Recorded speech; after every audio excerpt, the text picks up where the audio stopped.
हरे कृष्णा। अध्याय 10। आप सभी का दिन मंगलमय हो। आप सभी पर भगवान श्री कृष्ण जी की कृपा सदा बनी रहे। इसी मंगल कामना के साथ आज का 10वां अध्याय शुरू करती हूँ। नारद जी बोले, देवताओं को जीतकर जो राक्षस पाताल में जा बसे थे, वे भी जलंधर का आश्रय पाकर भूमंडल में आकर रहने लगे। एक बार उस जलंधर ने राहु का सिर कटा हुआ देखकर उसका कारण शुक्राचार्य से पूछा। तब उसने कहा, देवताओं ने समुद्र मंथन किया और 14 रत्नों के हरने की कथा तथा दैत्यों के पराक्रम का सब वृतांत कह सुनाया। तब तो अपने पिता सागर के मंथन की बात सुन क्रोध से लाल लाल आंख करके घसमर नामक अपने दूत को स्वर्ग भेजा। वह दूत स्वर्ग में जय सुधर्मा सभा में प्रवेश कर अखरब मौलिक वाक्य कहता हुआ इंद्र से बोला, सागर के पुत्र जलंधर ने अपना दूत बनाकर मुझे भेजा है। उसने जो कहा है वह सुनिए। तुमने मेरे पिता समुद्र को कैसे मथा और वहां से निकले हुए रत्नों को जो तुम ले आए हो उन्हें दे दो। इस प्रकार दूत का वचन सुन विस्मय होकर भय और रोष से इस घसमर से कहने लगा। इंद्र बोले, हे दूत, हमने जो सागर का मंथन किया था सो सुनो। पहले मेरे से डरे हुए पर्वत सागर अपनी कुशी में छिपा लिए थे और बहुत से और दैत्यों की उसने रक्षा की थी। उससे मैंने भी उनके रतन हर लिए। पहले सागर का पुत्र शंखासुर ने भी देवताओं से वैर करता था, वह भी समुद्र के भीतर छिप गया। उसका मेरे छोटे भाई ने निहित किया। अब तुम जाओ और समुद्र मथने का समाचार जलंधर से कहो। नारद जी बोले, तब वह दूत इंद्र से विदा हो पृथ्वी पर आया और इंद्र का सब वृत्तांत जलंधर से कहा। यह सुनकर दैत्य क्रोध से कांपता हुआ देवताओं के जीतने के विचार से चारों दिशाओं तथा पाताल से करोड़ों दैत्य शुंभ निशुंभ आदि सेनाओं को लेकर आते हुए उस दैत्य ने स्वर्ग में जाकर नंदन वन में अधिकार कर लिया। तब तो देवता भी अपने अस्त्र शस्त्रों सहित अमरावती से बाहर निकले और देवताओं और दानवों में घोर युद्ध हुआ।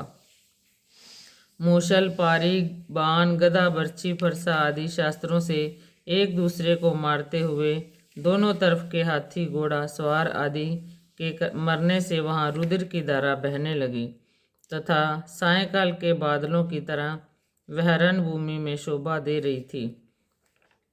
और युद्ध में जितने दैत्य मरे उन सबको शुक्राचार्य ने मृत संजीवनी देकर दोबारा जिला दिया। इधर बृहस्पति जी ने भी देवताओं को जीवित कर दिया। देवताओं को पुनः जीवित देख जलंधर शुक्राचार्य से कहने लगा कि हमारे मारे हुए देवता फिर कैसे जी उठे। आपकी यह मृत संजीवनी विद्या तो किसी जगह है ही नहीं। तब शुक्राचार्य बोले, बृहस्पति ने द्रोणाचार्य से दिव्य औषधियां मंगाकर इन देवताओं को जिंदा कर दिया है, इसलिए तुम द्रोणाचल ही हर लाओ। नारद जी ने कहा। दितेंद्र ने यह सुनकर द्रोणाचार्य गिरी को लाकर समुद्र में फेंक दिया और संग्राम में आ गया। संग्राम में देवताओं को मरे हुए देख बृहस्पति जी द्रोणाचल के पास गए और वहां द्रोणाचल नहीं देखा। द्रोणाचल को दैत्य हर ले गए। यह बात जान बृहस्पति जी भय से व्याकुल हो बोले, भागो, यह महादैत्य जीतने में नहीं आवेगा। यह रुद्र के अंश से है।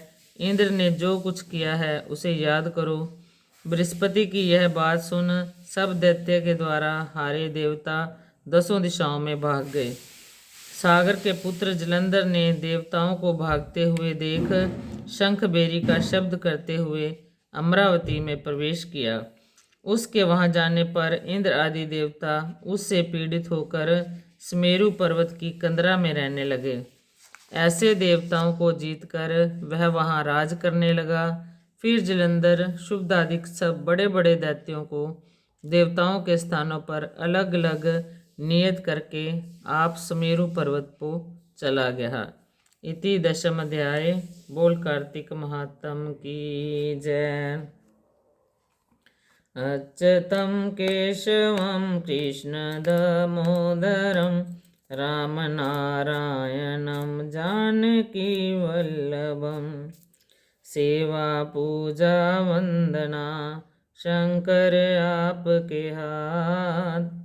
हम तो कुछ जाने नहीं तुम जानो भोलेनाथ। सबका सबका भला करो सबका भला करो भगवान। सब पर सब विधि हो कल्याण। सुखी बसे संसार सब दुखिया रहे न कोई। ये अभिलाषा हम सबकी हमारी इच्छा पूर्ण होय। इच्छा पूर्ण होय। कर्पूर गौरम करुणावतारम संसार सागरम भुजगेन्द्रहारम सदा वसंतम हृदयारविंदे भवं भवानी सहितं नमामि।